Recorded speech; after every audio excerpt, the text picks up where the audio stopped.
If you're doing this one thing, it's likely impacting the watch time for all of your YouTube videos.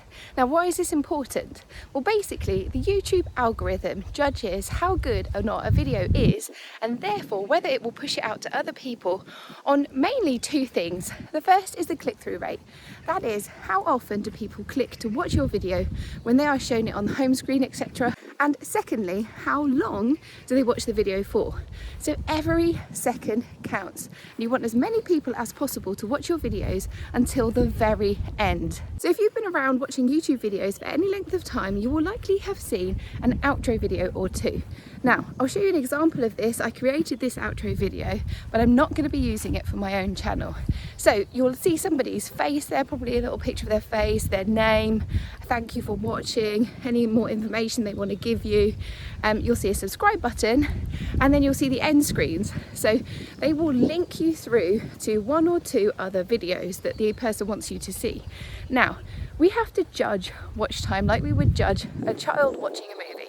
So think of my own kids. Would my kids stick around and watch the end credits for a movie that they have really enjoyed? No, they will not. My kids have a fairly short attention span, and people in generally have a pretty short attention span nowadays. They'll stick along for the juicy stuff, for the important, valuable content, and as soon as that has ended, they want me to turn the television off, turn on something else. And that is the same for anyone who is watching YouTube videos. Most people will not stick around to watch your outro video, and this damages you in two ways.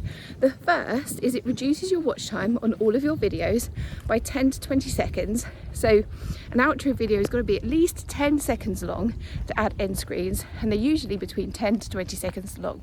And that is really important when every second counts. Secondly, it hurts your channel because people aren't going to see your end screens, and therefore they're not given that extra opportunity to click to watch other videos of yours. You can either link a video, you could link a playlist, but they're just not going to see it because they'll have seen the valuable content and they'll have clicked away. So what we're seeing now from these bigger creators, more successful creators, is they're not using these outro videos at all. They have done away with them entirely. And instead what they're doing is they're adding their end screens to the actual video itself. So they're still giving you that valuable content, and at the same time signaling to you why you should watch another video. So this is very important. We can also emulate this. So instead of a long goodbye at the end of your videos, you don't want to be saying, thank you so much for watching, I really do appreciate you guys. Once your valuable content has ended, you want to be explaining why it's so important that somebody watches another video of yours. And I'll give you an example of this now. So if you enjoyed this content, you'll really enjoy my video where I talk you through how you can make really engaging thumbnails in less than 5 minutes, which you can find here. I'll see you over there.